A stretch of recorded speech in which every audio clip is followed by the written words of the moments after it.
உங்களுக்கு நிம்மதி உண்டாகுவதாக, தேவனுடைய இரக்கங்கள் அதிகமாவதாக. தேவன் என்ன சொல்றாங்கன்னா, உங்களை தொடுகிறவன் அவருடைய கண்மணியை தொடுகிறான் அப்படின்னு தேவன் சொல்றாங்க. சில பேருக்கெல்லாம் தொட்டு பேசினாலே பிடிக்காதுல்ல, தொட்டு பேசுறவங்களே பிடிக்காது. தேவன் எப்படின்னா, தேவன் என்ன மாதிரினா, தேவனுடைய பிள்ளைங்க, அவருடைய பிள்ளைங்க, அவரை தேடுற பிள்ளைங்களை தொட்டால் அவருக்கு பிடிக்காது. அவ்வளோதான். தேவனுடைய பிள்ளைங்களை யாராவது தொட்டா அவங்க காலி. அவருடைய கண்மணியை தொட்ட மாதிரி. அதனால உங்களை யாராவது தொடுறாங்களா, உங்க வேலையில யாராவது உங்களை தொடுறாங்களா, உங்க குடும்பத்தின் நிம்மதியை தொடுறாங்களா, உங்க வியாபாரத்தை தொடுறாங்களா, வேற எதங்க தொடுறாங்க, அல்லது வேறு ஏதாவது ஒரு வியாதியோ ஏதோ ஒன்று உங்களை தொடுதா, தேவன் ஒத்துக்க மாட்டாருங்க. அது காலி. அவருடைய பிள்ளைங்களை தொட்டா அவருக்கு பிடிக்காது. நம் தமிழர்கள் கண்ணு பற்றக்கூடாதுன்னு திருஷ்டி சுத்தி போடுவாங்க. தேவன் கண்ணு படுறதெல்லாம் அதை பத்தி கவலைப்பட மாட்டேங்கிறார். ஆனா கை வச்சா அவருக்கு பிடிக்காது. யாராவது உங்களை தொட்டா அவ்வளோதான், ஒத்துக்க மாட்டாருங்க நம்ம தேவன். ஏதோ என் கை காலெல்லாம் ஆணி அடிச்சிங்க ஒத்துக்கிறேன், என் தலையிலெல்லாம் முற்கிரீடம் வச்சிங்க பரவாயில்ல, ஆனால் என் பிள்ளைங்களை தொட்டிங்கன்னா நீங்கள் காலி அப்படின்னு சொல்கிறாங்க. தானியேல் பயங்கரமான பக்தி உள்ள ஒரு மனிதன். அப்படி இருக்கும்போது அவனுடைய வேலையில் அவனை தொட்டாங்க. வேலையில் கூட சேர்ந்து வேலை பார்க்குறவங்க 122 பேர். அவன் வேலையை அவனை வேலையிலேருந்து தூக்கி போட்டுறணும், உலகத்திலேருந்தும் தூக்கி போட்டுறணும்னு நினச்சாங்க. தேவனுக்கு செம கோபம் வந்துச்சு. என்ன பண்ணார் தெரியுமா? தானியேல் 6:24 பாருங்களேன். தானியேலின் மேல் குற்றம் சாட்டின மனுஷரையோ வென்றால் ராஜா கொண்டு வர சொன்னான்.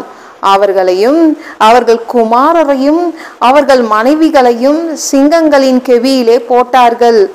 அவர்கள் கெவியின் அடியிலே சேரும் முன்னே சிங்கங்கள் அவர்கள் மேல் பாய்ந்து அவர்கள் எலும்புகளை எல்லாம் நொறுக்கி போட்டது.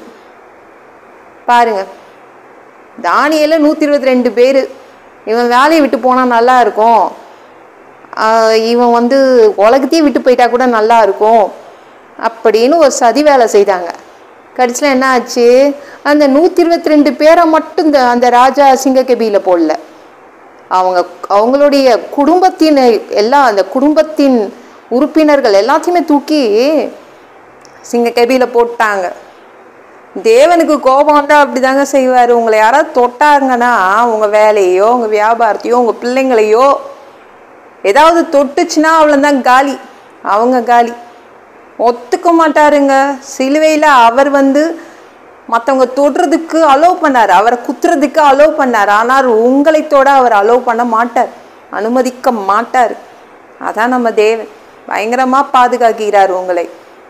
உங்களுக்கு பாதுகாப்பு அதிகமாக கொடுக்கின்ற தேவன், அவருடைய கண்மணி. நீங்கள் எல்லாருமே அவருடைய கண்மணிகள். சரிங்களாங்க? இந்த வீடியோ பிடிச்சிருந்துச்சுன்னா மற்றவங்களுக்கு ஷேர் பண்ண மறக்காதீங்க. கர்த்தர் தாமே உங்களை ஆசீர்வதிப்பாராக. ஜெபம் பண்ணலாமா? அன்பு பிதாவே, உங்கள் பிள்ளைங்க உங்கள் பாதத்தில் வந்திருக்காங்கப்பா. உங்கள் பிள்ளைங்கள யாரோ எதுவோ ஒன்று தொடுது, நீங்கள் அதற்காகவே இன்னைக்கு வந்திருக்கீங்க. எது தொட்டுச்சோ, எவர்கள் தொட்டார்களோ அவங்க தான் காலியாக போகிறாங்க. உங்கள் பிள்ளைங்க பத்திரமாக பாதுகாத்து வச்சிருக்கிறீங்க, பாதுகாப்பீங்க. அதற்காக நன்றி. எல்லா பொல்லாத பிசாசுகள், ஏவல்கள், மந்திரங்கள், தற்கொலை ஆவிகள், பயத்தின் ஆவிகள், பலவீனப்படுத்துகின்ற ஆவிகள் எல்லாம் இயேசு என்ற பெயரினை கொண்டு துரத்துகிறேன். ஓடிப்போ. உங்கள் பிள்ளைங்கள ரத்த கோட்டைக்குள் மறைச்சிக்கோங்க. பரிசுத்த ஆவியால் நிரப்புங்க. ஞான ஸ்நானம் எடுக்கணும் உங்கள் பிள்ளைங்க. ரட்சிப்பீராக. இயேசுவின் காயப்பட்ட தழும்புகளால் எல்லா வியாதிகளும் எல்லா பலவீனங்களும் கேன்சர் போன்ற வியாதிகளும் சரியாகுவதாக. ஜீவ புஸ்தகத்தில் சாமி எங்கள் பேரை எழுதி வைங்க, கிறுக்கி போட்டுடாதீங்க, நரகத்தில் போட்டுடாதீங்கப்பா. அப்பா நல்லா எங்களுடைய பாவங்கள் எல்லாம் கழுவி உங்கள் ரத்தத்தை கொண்டு கழுவி எங்களை பரலோகத்துக்குள்ளே விட்டுருங்கப்பா.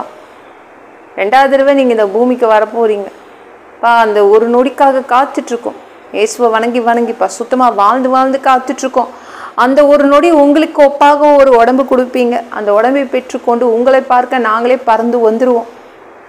அப்பா அந்த தருணம் எங்கள் வாழ்க்கையை விட்டு நாங்கள் மிஸ் பண்ணிடக்கூடாது. 3வது தடவை கூட இந்த பூமிக்கு நீங்கள் வருவீங்க, இந்த பூமியின் ஓனராக வருவீங்க பா.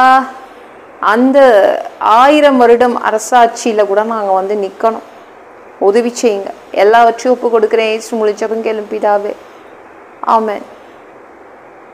நாளைக்கு பார்க்கலாம்.